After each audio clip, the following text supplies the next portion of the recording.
अस्सलाम वालेकुम स्टूडेंट्स। आज बेसिकली हम लोग पढ़ने जा रहे हैं फोटो इलेक्ट्रिक इफेक्ट। तो फोटो इलेक्ट्रिक इफेक्ट बेसिकली क्या होता है? फोटो इलेक्ट्रिक इफेक्ट हमारे पास फिजिक्स में एक फिनोमेना होता है जिसके अंदर आपके पास होता क्या है कि बेसिकली लाइट जो होती है वो फॉल करती है मेटेलिक सरफेस के ऊपर। ठीक है, मेटेलिक सरफेस के ऊपर जब वो फॉल करती है तो उसके बाद क्या होता है कि आपके पास उस मेटेलिक सरफेस में से कुछ इलेक्ट्रॉन्स इजेक्ट हो जाते हैं। इसी फिनोमेना को आप क्या कहते हैं? फोटो इलेक्ट्रिक इफेक्ट कहते हैं। ठीक है, इसको थोड़ा सा डायग्राम से समझते हैं। देखें, लेट्स से कि ये हमारे पास एक एटम है जो कि किसी मेटल का एटम है और आप जानते हैं कि मेटल्स जो होते हैं उनके अंदर फ्री इलेक्ट्रॉन्स मौजूद होते हैं। ठीक है, तो हमारे पास क्या होगा कि यहाँ पे इस मेटल सरफेस से जब आपके पास कोई भी लाइट रे आके टकराएगी, ठीक है, लाइट रे यानी कि बेसिकली वो फोटोन की फॉर्म में होती है, हम ये जानते हैं, तो क्या करेगी वो इस इलेक्ट्रॉन को यहाँ से इजेक्ट करवा देगी। ठीक है, तो ये फिनोमेना आपके पास क्या कहलाता है? ये पूरा फिनोमेना आपके पास कहलाता है फोटो इलेक्ट्रिक इफेक्ट। सही।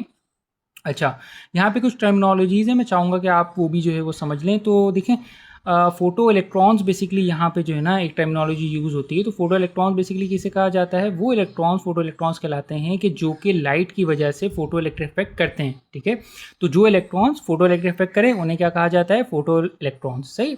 सिमिलरली हमारे पास जो है एक और भी जो है, यानी अकॉर्डिंग टू प्लैंक्स लॉ अगर हम बात करें तो हमारे पास जो है यहाँ पे एनर्जी ऑफ फोटोन की अगर हम बात करें तो वो किसके बराबर होगी? वो बराबर होगी E is equal to h mu. सही है, यहाँ पे एच जो है वो आप जानते हैं कि ये बेसिकली प्लैंक्स का कांस्टेंट है, जबकि हमारे पास अगर यहाँ पे हम बात करें म्यू की तो ये हमारे पास यहाँ पे बेसिकली फ्रीक्वेंसी डिनोट करती है। सही है। अच्छा, अब लेट्स से कि हमें जो है मिसाल के तौर पे हमें जो है काइनेटिक एनर्जी निकालनी है किसकी? इलेक्ट्रॉन की। वो इलेक्ट्रॉन जो कि यहाँ से इजेक्ट हुआ है। सही, तो बेसिकली वो किसके बराबर होगी? वो बराबर होगी, हम ये जानते हैं कि भाई हमारे पास जो एनर्जी ऑफ फोटोन, ठीक है, एनर्जी ऑफ फोटोन वो बराबर होती है किसके? वर्क फंक्शन प्लस हमारे पास काइनेटिक एनर्जी। सही है, तो आप ये बात समझें कि यहाँ पे हो क्या रहा है। बेसिकली यहाँ पे देखो सिंपल से ये हो रहा है कि हमारे पास हम ये कह रहे हैं कि जो एनर्जी ऑफ फोटोन है ना, एनर्जी ऑफ फोटोन से मुराद ये फोटोन जिसने स्ट्राइक किया है ये बराबर होती है किसके? Work function. अच्छा, अब सवाल ये कि वर्क फंक्शन क्या है? भाई वर्क फंक्शन सिंपली कुछ भी नहीं है, हमारे पास वो मिनिमम वर्क डन है जो कि हमें रिक्वायर्ड होता है ताकि हम इस इलेक्ट्रॉन को यहाँ से इजेक्ट करवा सकें, इसको इस न्यूक्लियस के जो फोर्सेज है ना उससे बाहर निकाल सकें। ठीक है, तो इलेक्ट्रॉन्स को इजेक्ट करवाने के लिए मिनिमम वर्क डन जो हमें चाहिए होता है उसे हम क्या कहते हैं?